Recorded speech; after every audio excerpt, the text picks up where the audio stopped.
Hi, my name is Ramar Gay, and this is video blog 5. And today we'll be talking about prototyping and its relationship with SDLC, which stands for Software Development Lifecycle.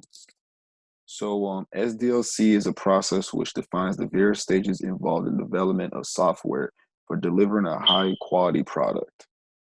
SDLC stages over the computer life cycle of a software from inception to retirement of the product. Adhering to the SDLC process leads to development of the software in a systematic and disciplined manner. So basically, the purpose of a SDLC is to deliver a high quality product, which is as per the customer's requirement. SDLC has defined its phases as requirement gathering, designing, coding, testing, and maintenance. It is important to adhere to the phases to provide the product in a systematic manner. For example, a software has to be developed and the team is divided to work on a feature of the product and is allowed to work as they want. One of the developers decides to design first, whereas the other decides to code the first and the other on the documentation part.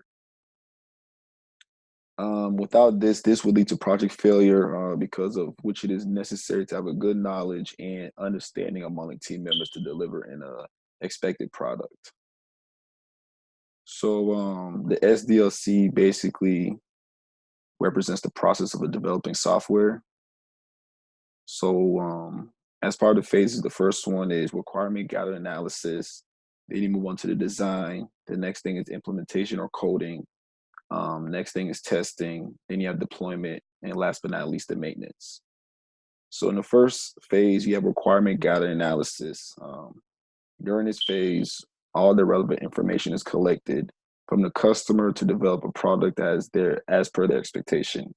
Any ambiguities must be resolved in this phase only. Business analysis and project manager set up a meeting with the customer to gather all the information, like what the customer wants to build, who will be the end user, what is the purpose of the product. Before building a product, the core instinct of the knowledge of the product is very important. For example, a customer wants to have an application which involves money transactions. In this case, the requirements has to be clear, like what kind of transaction will be done, how it will be done, in which currency it will be done, etc. Once requirement gathering is done, analysis is done to check the feasibility of the development of the product. In any case of ambiguity, it is called setup for further discussion. Once the requirement is clearly understood, the SRS, which stands for Software Requirement Specification, document is created. This document should be thoroughly understood by the developers and also should be reviewed by the customer for future reference. For the second phase, which is design, basically in this phase, the requirement gathered in the SRS document is used as an input in software architecture that is used for implementing system development is derived. In the third stage, which is implementation or coding, implementation coding starts once the developers get the design document. The software design is translated to source code. All the components of the software are implemented in this phase.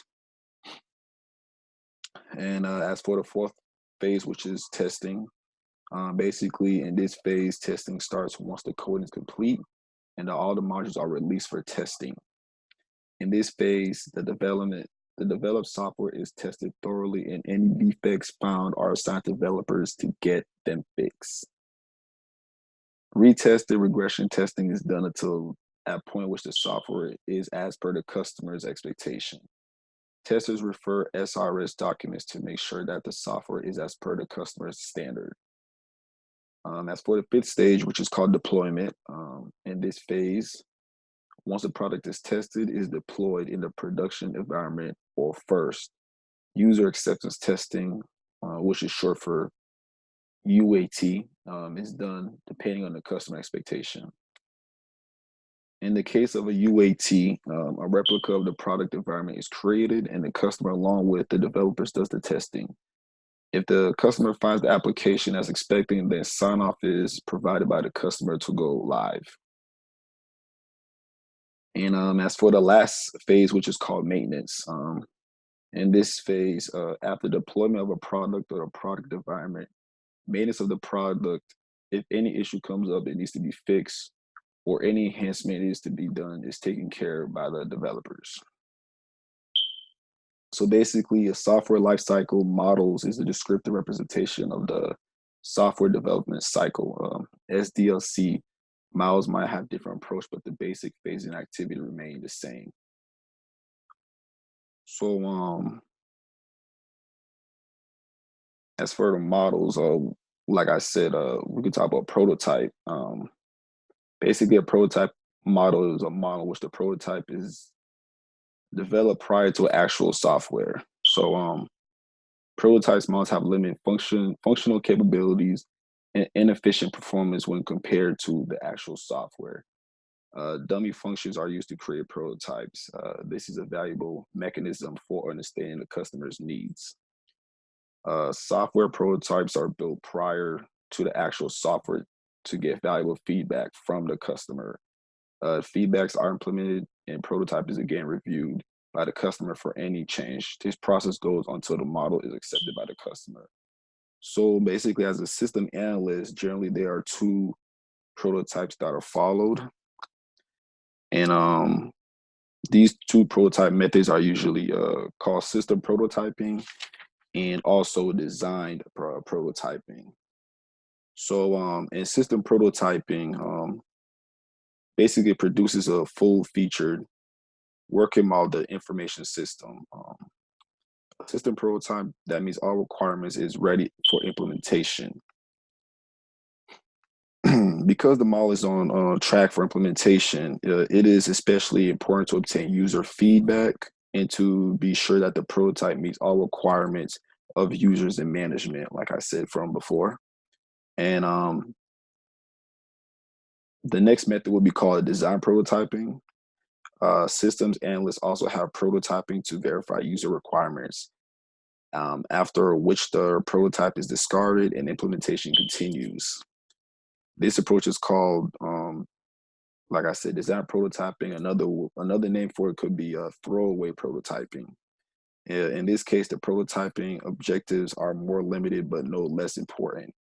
The end product of design prototyping is a user-approved model that documents and benchmarks the features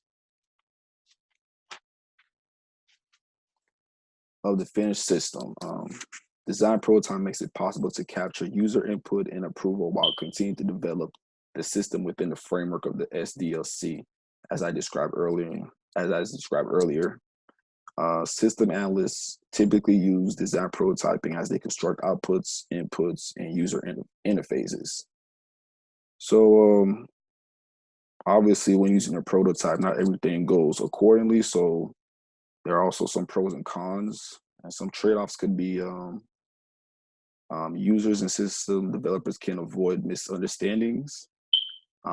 System developers can create accurate specifications for the finished system based on the prototype. Managers can evaluate a working model more effectively than a paper and specification. System analysts can use a prototype to develop testing and training procedures before the finished system is available. Prototyping analysts can use a prototype to develop testing and training procedures before the finished system is available. Prototyping reduces the risk and potential financial exposures that occur when a finished system fails to support business needs. Like I said, although most system analysts believe that the advantages in prototyping far outweigh any disadvantages, potential problems should be considered also, of course. The rapid pace of development can create quality problems, which are not discovered until the finished system is operational. Other system requirements, such as reliability and maintainability, cannot be tested adequately using a prototype. In a very complex system, a prototype can become widely and difficult to manage. A client or user might want to adopt a prototype with few to no changes, mistakenly thinking that prototype will meet their needs, though it may need further customization, leading to increased maintenance costs later in the SDLC.